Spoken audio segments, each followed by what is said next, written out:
మనిషికి ఆశ ఉండాలి, కానీ అత్యాశ ఉంటే అది మనిషిని ఎక్కడికైనా తీసుకెళ్తుంది, ఆఖరికి శ్మశానానికి కూడా. ఇది రాముడి కథ మాత్రమే కాదు, మనలో ఉండే ఆశ, ఆశ వెనుక దాగున్న భయం కథ.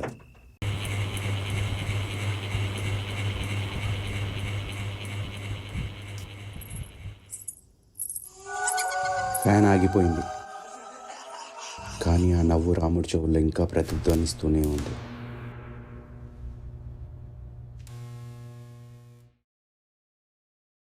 గదిలో లైట్ ఆగిపోయింది, ఫ్యాన్ తిరగడం ఆగిపోయింది, కానీ మంచం కింద నుంచి మాత్రం ఎవరో గట్టిగా ఊపిరి పీల్చుకుంటున్నట్టు శబ్దం వినిపిస్తుంది. రాముడి గొంతులో తడారిపోయింది. కాళ్ళను మంచం పైకి లాక్కున్నాడు. సరిగ్గా అప్పుడే రాముడి గదిలో ఉన్న అద్దం మీద ఆవిరితో ఎవరో రాస్తున్నట్టు అక్షరాలు ఏర్పడుతున్నాయి. రాముడు అక్షరాలను చూశాడు. నన్ను వదిలేశావా?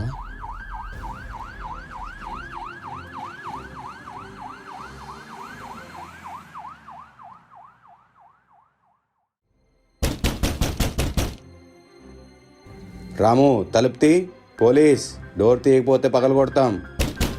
బయట పోలీసులు అరుస్తున్నారు, కానీ రాముడి జోలికి మాత్రం అరుపులు వినిపించడం లేదు. వాడికి కేవలం గది మూల నుంచి గజ్జల శబ్దం మాత్రమే వినిపిస్తుంది.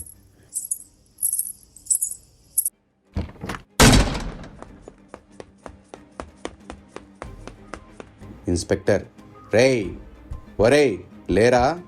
మహేష్ని చంపి ఇంట్లో దాక్కుంటావా?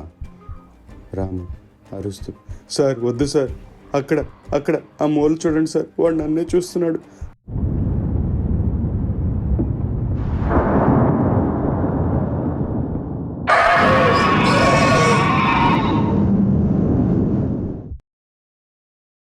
మహేష్ అన్నయ్య ఆ మూల ఉన్నాడు సార్. ఇన్స్పెక్టర్ ఆ మూల చూశాడు. అక్కడ ఎవ్వరూ లేరు, కేవలం చీకటి తప్ప. పోలీసులు రాముడిని ఈడ్చుకుంటూ జీవెక్కించారు.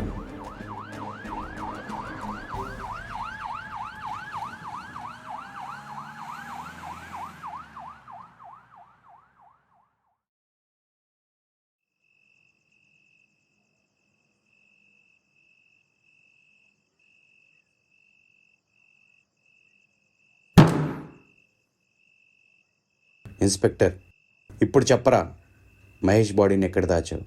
రాము ఏడుస్తూ, నేను చంపలేదు సార్. నిన్న రాత్రి మహేష్ అన్నయ్య నన్ను కారులో తీసుకెళ్ళాడు సార్. ఇద్దరం కలిసి తవ్వాం. కావాలంటే ఆ పూజారిని అడగండి సార్. ఇన్స్పెక్టర్ సీరియస్గా, ఏంటి పూజారా? వీడేనా? రేయ్, ఈ ఫోటో చూడు అని పక్కనే ఉన్న కానిస్టేబుల్ ఫోటో చూపించాడు.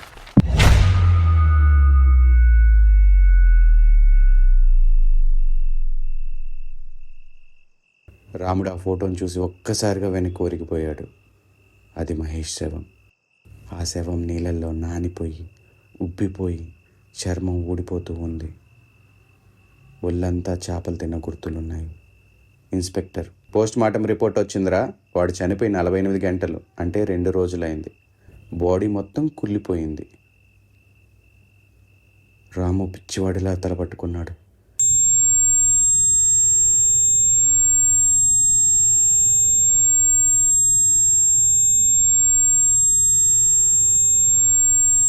చనిపోయి 2 రోజులైందా? మరి నేను రాత్రి కారులో వచ్చింది ఎవరు? నాతో మాట్లాడింది ఎవరు? నన్ను ముట్టుకుంది ఎవరు? అయ్యో దేవుడా, నేను ఆ శవంతో ప్రయాణం చేశానా? రాముడికి తన భుజం మీద మహేష్ వేసిన చేయి తాలూకు చల్లటి స్పర్శ ఇంకా గుర్తుకొస్తుంది. ఆ స్పర్శలో మల్లెపూల వాసన కాదు, కుళ్ళిన మాంసపు వాసన. రాముడిని లాకప్లో వేశారు. స్టేషన్ అంతా నిశ్శబ్దం. రాముడు మూలను కూర్చొని వణుకుతున్నాడు. సడన్గా తన ప్యాంట్ జోబులో ఏదో కదులుతున్నట్టు అనిపించింది.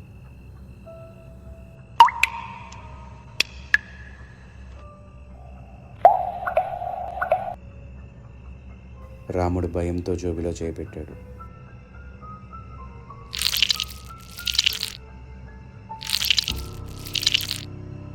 చేతికి ఏదో తడిగా చికటిగా తగిలింది. బయటకు తీసి చూశాడు.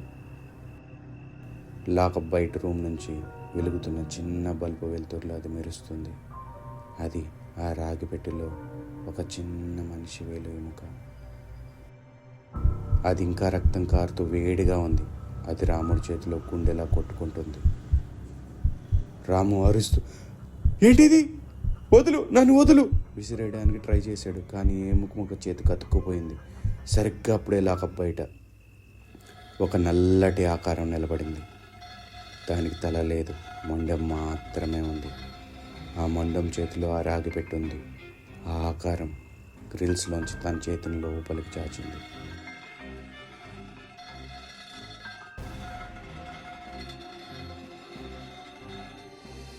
ఆ చెయ్యి సాగుతూ సాగుతూ రాముడి గొంతు దగ్గరికి వచ్చింది. రాముడికి మెదడులో వినిపిస్తున్నట్టు చాలా గంభీరంగా, నా వేలు చెయ్యి. రాము ఊపిరాడకి ఏడుస్తూ, ఇచ్చేస్తా నన్ను చంపకు. ఆ గంభీర స్వరం, ఇక్కడ కాదు అక్కడే, నా సమాధి దగ్గరే. భయంతో రాముడు స్టేషన్లో స్పృహ కోల్పోయాడు. పోలీసులు హాస్పిటల్లో చేర్పించారు. మెలకువ రాగానే రాముడికి అర్థమైంది, ఆ ఎముకను అక్కడే పడేయకపోతే ఆ శక్తి తనని తన అమ్మని వదలదని. పోలీసులు కళ్ళు కప్పి కిటికీలోంచి దూకేశాడు.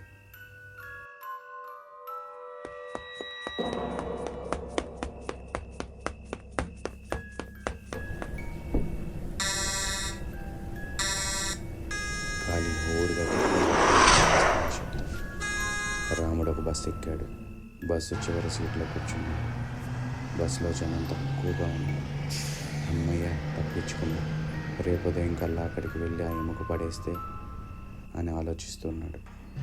బస్సు వేగంగా వెళ్తుంది. బయట చిన్న చీకటి. రాముడు అలసటతో కళ్ళు మూసుకోబోయాడు. సడన్గా పక్క సీట్లోంచి ఒక చల్లటి గాలి తగిలింది. అది ఏసీ గాలి కాదు, శ్మశాన గాలి. రాముడు నెమ్మదిగా కళ్ళు తెరిచాడు. కిటికీ అద్దం వైపు చూశాడు. అద్దంలో రాముడికి పక్క సీట్లో మహేష్ కూర్చుని ఉన్నాడు. కానీ అది మామూలు మహేష్ కాదు. తల పగిలిపోయి నోట్లోంచి మురుగునీరు కారుతూ ఒళ్ళంతా పాచిపట్టిపోయి ఉన్నాడు. ఆ శవం నెమ్మదిగా రాముడి వైపు తల తిప్పింది.